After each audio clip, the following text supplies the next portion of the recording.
Hi friends, നമ്പൂതിരിസ് കിച്ചണിലേക്ക് എല്ലാവർക്കും സ്വാഗതം. ഇന്ന് ഞാൻ ഇവിടെ ഉണ്ടാക്കാൻ പോകുന്നത് പനീർ മസാലയാണ്. ആദ്യമേ വെജിറ്റബിൾസ് എല്ലാം എടുക്കുക.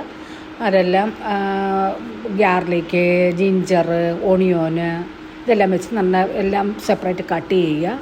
കട്ട് ചെയ്തിട്ട് എല്ലാ സാധനവും നമ്മൾ അടുപ്പിച്ച് വെച്ചിട്ടുണ്ട്. ഇതേണ്ട ജിഞ്ചർ എല്ലാം കട്ട് ചെയ്ത് ഇനി നമ്മൾ ഏറ്റവും അണ്ടിപ്പരിപ്പൊക്കെ ചേർക്കാം, ഞാൻ ചേർത്തിട്ടുള്ളത്. പിന്നെ മെത്തി, ഇതിൻ്റെ മെത്തി, പിന്നെ ഗ്രാമ്പൂ, അങ്ങനെ കുറച്ച് ഐറ്റങ്ങളുണ്ട്. ഇതെല്ലാം എടുത്തിട്ട് നമ്മൾ ആദ്യം ഒരു പാൻ എടുക്കുക. പാൻ എടുത്തിട്ട് പാൻ്റെ അകത്തോട്ട് കുറച്ച് ഗീ ഇടുക. ഒരു 1 ടേബിൾ സ്പൂൺ ഗീ ഒഴിക്കുക.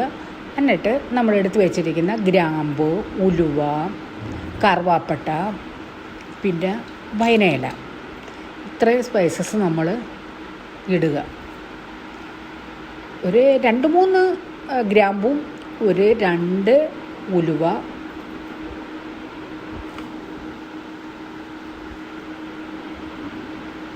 അതിടുക. എന്നിട്ട് പതുക്കെ അത് നല്ല ഫ്രൈ ആയിട്ട് സൗണ്ട് കേൾക്കുമല്ലോ പൊട്ടുന്ന. ആ സൗണ്ട് കേൾക്കുമ്പം എന്താ ചെയ്യും, നമ്മൾ ആദ്യമേ ഓണിയൻ ഇടുക. സ്ലൈസ് ചെയ്ത ഓണിയൻ ഇടുക. ഓരോരോ സാധനങ്ങളായിട്ട് പതുക്കെ എല്ലാം ഇടുക. ആദ്യമേ ഓണിയോൻ ഇട്ട് അത് ഗാർലിക്കും ജിഞ്ചറും ആയിട്ടിടുക. ഗാർലിക്കും ഞങ്ങൾ പൊതുവെ കുറവാണ് ചേർക്കപ്പോൾ അങ്ങനെ കുറച്ചിടും. നിങ്ങൾക്ക് കൂടുതൽ വേണമെങ്കിൽ കൂടുതൽ ചേർക്കാം. പിന്നെ അത് കഴിഞ്ഞിട്ട് ഗ്രീൻ ചില്ലി, പച്ചമുളക്, ആ പച്ചമുളക് ഒരു 3 ഞാൻ എടുത്തിട്ടുള്ളൂ. അത് കട്ട് ചെയ്ത് അത് ഇട്ട്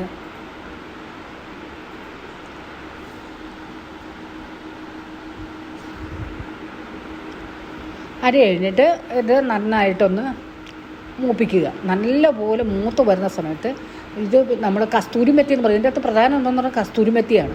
പിന്നെ നമ്മുടെ പനീർ, അത് ഞാനിവിടെ ഉണ്ടാക്കിയ പനീറാണ്. ലേശം മഞ്ഞൾപ്പൊടി ഇടുക. സാധാരണ നമുക്കറിയാമല്ലോ എത്ര ഒരു ചെറിയൊരു ഫാമിലിക്ക് എന്തുവാ കഴിക്കാൻ പറ്റുന്ന അത് ഒരു ടീസ്പൂൺ മഞ്ഞൾപ്പൊടി, അതുപോലെ തന്നെ മുളക് പൊടി, അതൊന്ന് 2 കൂടുതൽ സ്പൂൺ മുളക് പൊടി. എത്ര എരിവ് വേണോ അത്ര എരിവിന് നമുക്കിടാം. ഞാനിവിടെ കുറേശ്ശെ ഇവിടെ ആർക്കും എരിവൊന്നും വേണ്ട. അപ്പോൾ അതുകൊണ്ട് വളരെ കുറച്ച് മുളക് പൊടി ചേർക്കത്തുള്ളൂ. ആ മുളക് പൊടി ഒരു കംസക്കം ഒരു 1.5 ടീസ്പൂൺ മുളക് പൊടി. എന്നിട്ട് നന്നായിട്ടൊന്ന് ഫ്രൈ ചെയ്യുക. ഫ്രൈ ചെയ്തിട്ട് നമ്മൾ കട്ട് ചെയ്ത് വെച്ച തക്കാളിയുടെ തൊലിയെല്ലാം കളഞ്ഞിട്ട് കട്ട് ചെയ്തിട്ട് നന്നായിട്ടൊന്ന് വറുക്കാം. ഇതിൻ്റെ അകത്ത് വേറെ നമ്മുടെ അണ്ടിപ്പരിപ്പൊക്കെ ചേർക്കാം. ആ ചേർത്താൽ കുറച്ചുകൂടെ ടേസ്റ്റ് കിട്ടും. പിന്നെ പ്രധാന എന്ന് പറഞ്ഞാൽ പെരുംജീരകം ഇടണം. അത് ഞാനിട്ടു.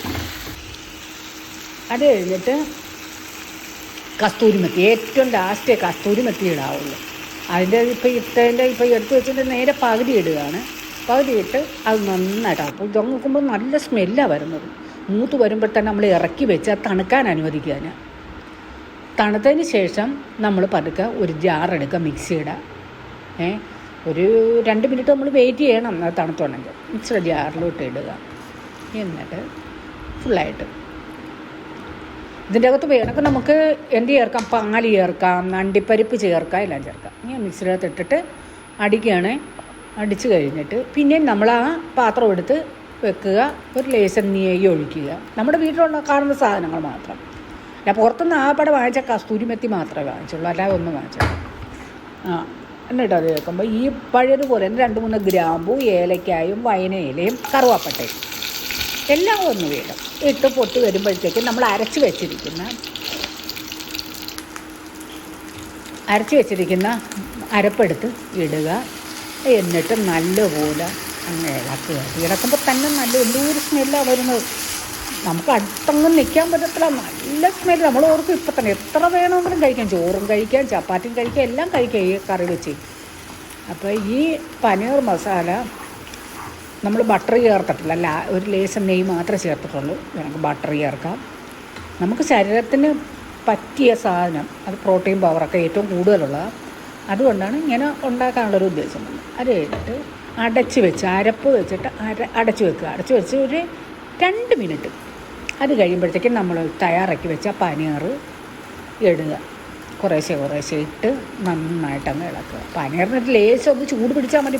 നമ്മുടെ വീട്ടിലുണ്ടാക്കുന്ന പനീറല്ലേ, അപ്പോൾ ഒരു ലേശം ചൂട് പിടിച്ചാൽ മതി അത് കഴിക്കാനായിട്ട്. പനീർ എല്ലാവർക്കും കഴിക്കുന്ന വളരെ ഗുണമാണ് കേട്ടോ. ഇതിൻ്റെയൊക്കെ പിന്നെ കുറച്ച് ടൊമാറ്റോ തോലി കളഞ്ഞ് വെച്ചിട്ടുണ്ടായിരുന്നു. പിന്നെ മെത്തി കുറച്ചുകൂടെ നമ്മൾ പുറത്ത് ഇടണം. അത് ഇട്ടിട്ട് ഒന്നും കൂടെ ഇളക്കണം. ഇതിൻ്റെ ഏറ്റവും പനീർ മസാലയുടെ ഏറ്റവും എന്ന് പറഞ്ഞാൽ മെത്തിയാണ്. കസ്തൂരി മെത്തി എന്ന് പറയും. കസ്തൂരി മെത്തി എന്ന് പറയുമ്പോൾ നമ്മുടെ ഉലുവ ഇല ഉണക്കി പൊടിച്ചത് അതാണ്. അത് കഴിഞ്ഞിട്ട് നമ്മുടെ മല്ലിയില, പിന്നെ ടൊമാറ്റോ സ്ലൈസ് ചെയ്തത്, ഇതെല്ലാം കൂടെ ഇട്ടിട്ട് ഒന്നും കൂടെ ഒന്ന് ഇളക്കുക. എന്താ സ്മെല്ല്! ഒന്ന് കഴിച്ച് നോക്കണം, എന്താ ടേസ്റ്റ് കണ്ടോ. നിങ്ങൾ ഇതുപോലൊന്നും ഉണ്ടാക്കുക. ഹായ് ഫ്രണ്ട്സ്, അടുത്ത ഒരു വീഡിയോ ആയിട്ട് അടുത്ത എപ്പിസോഡിൽ കാണാം. നന്ദി, നമസ്കാരം.